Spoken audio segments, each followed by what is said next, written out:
Welcome to Team Tottenham Go. I am your host, Rakdosmadness, and this is my review for the 2023-2024 season. But before I begin, please take a moment to like the video and subscribe to the channel if you are enjoying my content. There are a lot of channels out there with their own opinions on how the season went, and they're all valid. I love the diversity of the opinions of our fan base. We all love Spurs in our own way, and they're all valid. So here's my review of the season. I look back on the summer of 2023, and I remember when a newly appointed Ange Postecoglou, fresh off the assembly line with his new coach smell, was announced as the Spurs head coach. I honestly had no clue who he was.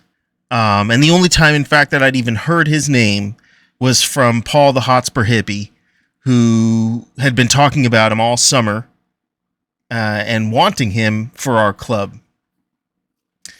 I also recall that cold, dark dread that I felt whenever I heard the rumors about a certain Harry Kane and his imminent departure from our beloved team. I was super nervous that he was going to go to Manchester United. I could not stomach that. And when I learned that he was leaving for German soil to Bayern, I actually breathed a sigh of relief because I didn't want to see him playing against us in the Premier League. I just couldn't imagine a scenario where I'd have to hate the guy for playing for a rival team. Regarding the season, I had high hopes, but I figured without HK, we'd probably not make it into the top 5. Though, if Ange could keep us within, say, the top 8, I'd have considered that a successful first season. Then we get into the first part of the season. And holy hell, we go 10 games without a loss. James Maddison was on fire, and things were amazing and looking great.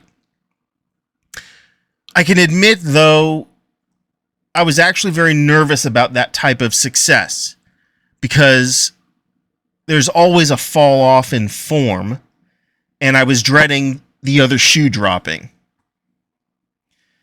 I think that the other shoe dropped when we played Chelsea the first time.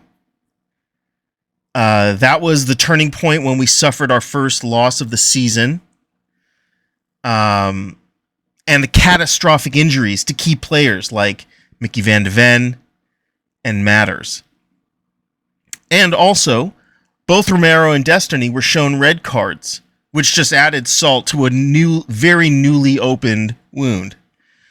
And the loss, of course, came against our old and fan-favorite coach, Mauricio Pochettino. So, what about the next few weeks? The next few weeks were awful. We lost 3 games, drew once, before nabbing a decisive 4-1 victory against Newcastle.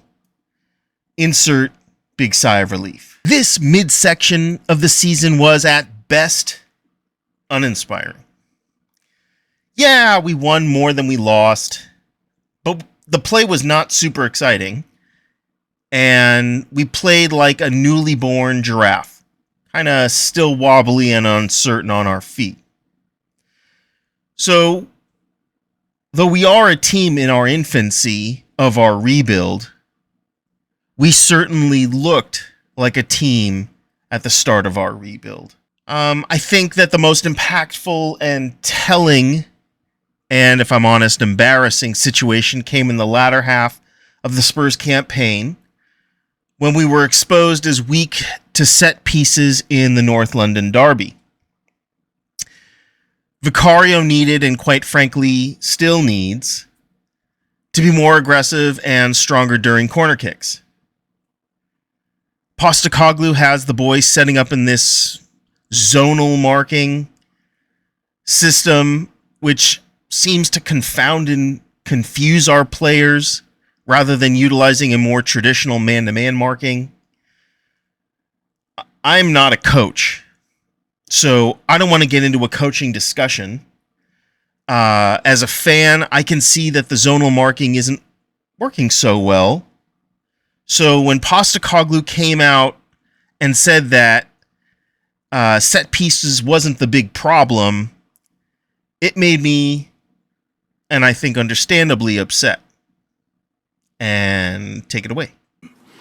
You know, if I thought fixing defensive set pieces was the answer to us bridging the gap, then yeah, I'd put all my time and effort into that. But it's not where we're at. For us, it's about, you know, we're not as focused on the details of not just set pieces. A lot of moments in games where we don't sense that, you know, you give the good opposition the time and the space to do things, and they're going to hurt you. And you know, I think they maybe had 4 attempts on goal in the first half. They scored 3. So I don't think it's just about one part of it. I think it's a bigger, broader picture than that. But our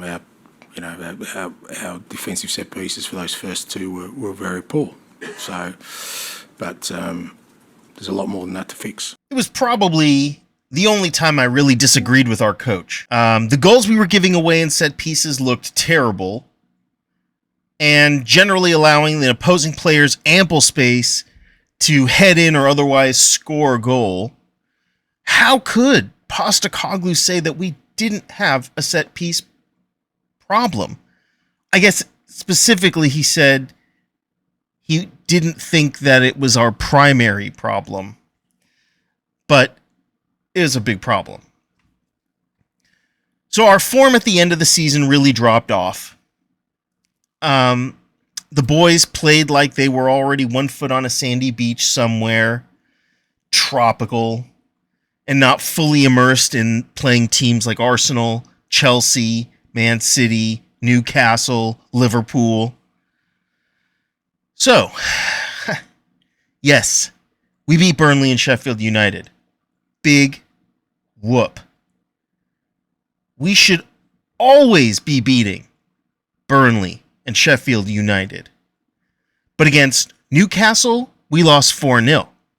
We lost 2-0 against Chelsea, and we lost 2-0 against Man City. This exposed our lack of finishing capability.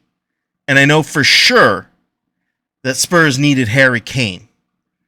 Harry Kane solves all of our problems, and it kills me that we'll likely need 2, possibly 3 players to fill that gap he left behind. So how do I feel about the season now that it's over? As I said in the beginning, anything above 8th I'd consider a successful first season. And Ange and the players got us to 5th with the Europa qualification. So that is excellent, in my opinion. I actually feel hopeful and happy that we have European football next season, but I'm concerned by the number of players we need to offload in the summer. Will Ange get the backing that he needs to find his Ange-style players? Will Levy take a step back and trust the people he has in place to recruit and purchase players? Or will he sabotage the system by trying to run the show on a more micro level?